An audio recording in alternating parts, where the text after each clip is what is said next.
Good evening again. Ken McLeod with you, and we are continuing to follow breaking news from New Hampshire on this Saturday night. The man being caught as a person of interest in the murders of two people in Franklin, New Hampshire, has himself been found dead, apparently by his own hand. At roughly noon today, police were summoned to a house on Elkin Street in Franklin after neighbors heard gunshots. The state attorney general's office now says police found the bodies of Nicole Hughes and her 1-year-old daughter. Both had been fatally shot. The woman's 5-year-old daughter had been wounded but is expected to survive. That prompted a manhunt in the area by heavily armed police in tactical gear. Helicopters also joined in that search. Police indicated they were looking for 42-year-old Jamie Bell, who also lived at the house. Bell is the woman's boyfriend and the father of the infant girl who died.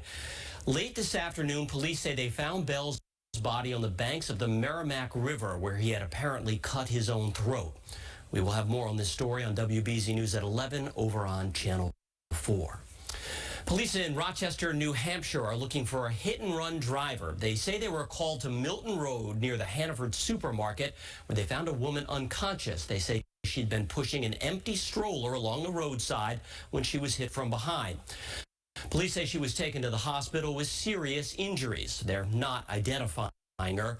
Police say the car that hit her likely has damage to the front passenger side and possibly the hood and windshield. If you know anything about this, you're asked to call Rochester Police. Sky Eye over Rosie's Liquors in Abington, where a 61-year-old man was stabbed Friday night. Police say they were called to the business on Bedford Street at about 5 p.m. That's where they found the victim with multiple stab wounds. He was taken to a nearby hospital, but not before providing a description of his attacker. 26-year-old Devon Pellrine was taken into custody a short time later. He's been charged with several crimes, including armed assault to murder. He'll be arraigned in Brockton District Court.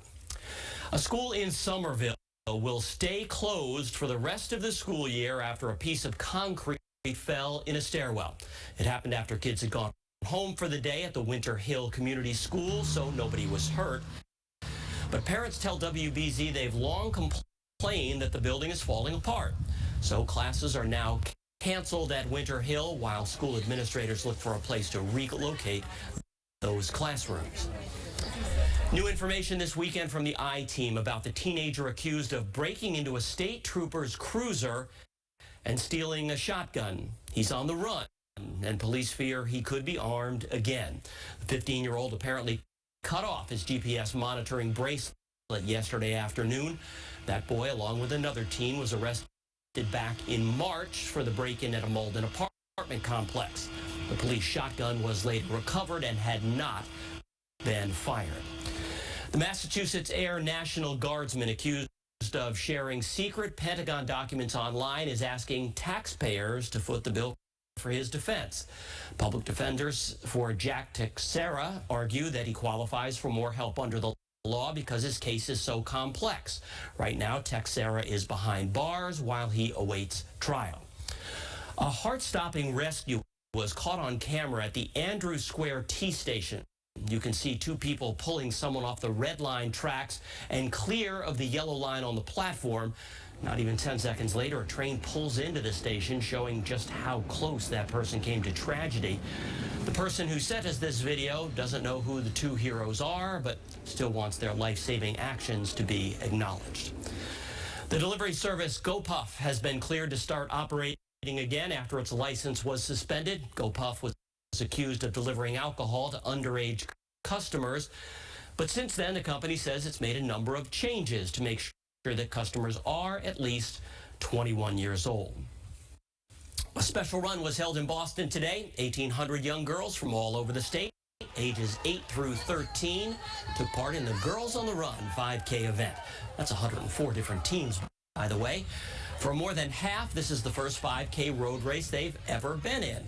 It's also part of a 10-week program helping girls to build critical skills, including confidence, character, and communicating with others.